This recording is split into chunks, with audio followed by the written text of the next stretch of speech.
सत्याचा आवाज, खोट्याला चोप देणार. आपण पाहत आहात जनशक्ती लाईव्ह न्यूज.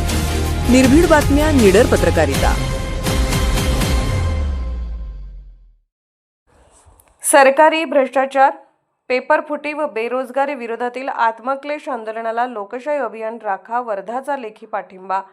सरकारी कामकाजातील कथित भ्रष्टाचार, नीट व टीईटी परीक्षेतील पेपरफुटी, वाढती बेरोजगारी तसेच शैक्षणिक व सामाजिक प्रश्नांबाबत शासनाचे लक्ष वेधण्यासाठी गुरुवार दिनांक 16 जुलै 2026 रोजी वर्धा जिल्हाधिकारी कार्यालय परिसरातील महात्मा गांधी पुतळ्याजवळ भारतीय लोकशाही अभियानाच्या पुढाकारातून एकदिवसीय आत्मक्लेश आंदोलन पार पडले.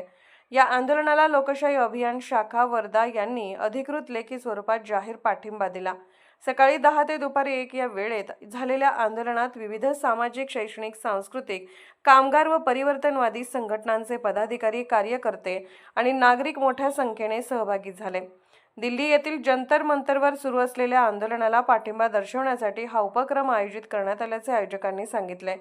आंदोलनादरम्यान सरकारी यंत्रणेमधील कथित भ्रष्टाचाराला आळा घालणे, स्पर्धा परीक्षांमधील पेपरफुटी रोखणे, बेरोजगार युवकांना न्याय मिळवून देणे, शिक्षण व्यवस्थेतील अनियमितता दूर करणे आणि लोकशाही मूल्याचे संरक्षण करणे या प्रमुख मागण्या ठामपणे मांडण्यात आल्या.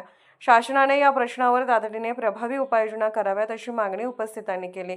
कार्यक्रमाला वर्धा लोकसभा मतदारसंघाचे खासदार अमरभाऊ काळे, वर्धा नगर परिषदेचे नगराध्यक्ष डॉ. सुधीर पांगुळे, डॉ. अविनाश काकडे, श्री बनसोडे सर, श्री उमाळे सर, विविध कामगार संघटनांचे प्रतिनिधी, सत्यशोधक संघटना, अंधश्रद्धा निर्मूलन समिती तसेच अनेक सामाजिक, शैक्षणिक आणि लोकशाहीवादी संघटनांचे पदाधिकारी उपस्थित होते.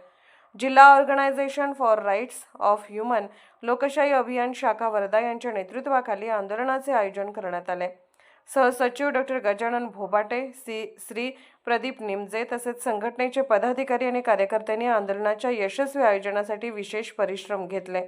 आंदोलनाच्या समारोपानंतर शिष्टमंडळाने जिल्हाधिकाऱ्यांना विविध मागण्यांचे निवेदन सादर केले.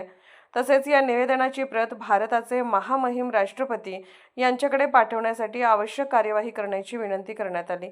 यावेळी लोकशाही अभियान शाखा वर्धा याने आंदोलनातील मागण्यांना लेखी स्वरूपात जाहीर पाठिंबा देत भ्रष्टाचारमुक्त प्रशासन, पारदर्शक परीक्षा व्यवस्था, बेरोजगारांना न्याय आणि शिक्षण क्षेत्रातील सुधारणा यासाठी लोकशाही मार्गाने सुरू असलेल्या लढ्याला आपला पूर्ण पाठिंबा असल्याचे स्पष्ट केले. उपस्थित मान्यवरांनी नागरिकांच्या न्याय मागण्या शासनापर्यंत पोहोचवण्यासाठी लोकशाही मार्गाने संघर्ष सुरू ठेवण्याचा निर्धार व्यक्त केला.